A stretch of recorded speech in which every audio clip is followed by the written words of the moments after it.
পাইলসের সমস্যার জন্য হোমিওপ্যাথিক কি কি ভালো মেডিসিন আছে, আমি টোটাল 4টে ওষুধের নাম করব, যে ওষুধগুলো সাধারণত আমি আমার এক্সপিরিয়েন্স থেকে খুব ভালো রেজাল্ট পাই, কিন্তু অ্যাকচুয়াল নিয়ম অবশ্যই যেটা হোমিওপ্যাথিক্যালি সেটা হচ্ছে কেস্ট্রিকিং করে ওষুধ দেওয়ার।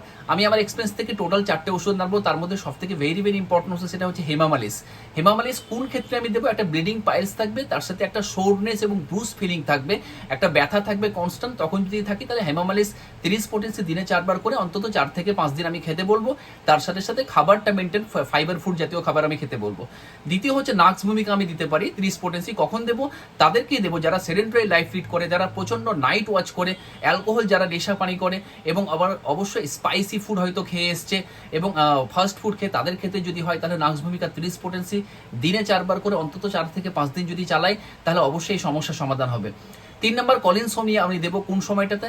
স্পেশালি যারা প্রেগনেন্সি টাইমে অনেক সময় পাইলসের সমস্যা হয়, বা ক্রনিক কনস্টিপেশনের পরে কনস্টিপেশন নিয়ে হয়তো অনেক দিন থেকে ভুগছে, তার জন্য পাইলসের সমস্যা হলে আমরা কলিনসোমিয়া 30 পোটেন্সি দিনে 4বার করে 7 থেকে 8 দিন দিয়ে সম্পূর্ণভাবে সমাধান হবে। লাস্টলি ফসফরাস আমি দিতে পারি কোন সময়? একটা ব্লিডিং পাইলস যদি থাকে, একটা শক্ত পায়খানা যদি থাকে, লবণের প্রতি চাহিদা যদি থাকে, তাহলে আমি ফসফরাস 30 পোটেন্সি দিনে 4বার করে 4 থেকে 5 দিন যদি আমি চালাই তাহলে সম্পূর্ণ সমাধান হবে। যদি এগুলো ওষুধ খাওয়ার পর সম্পূর্ণ সমাধান না হয় তাহলে অবশ্যই নিয়ারেস্ট কোনো কোয়ালিফাইড হোমিওপ্যাথি ডাক্তারের সাথে কনসাল্ট করুন।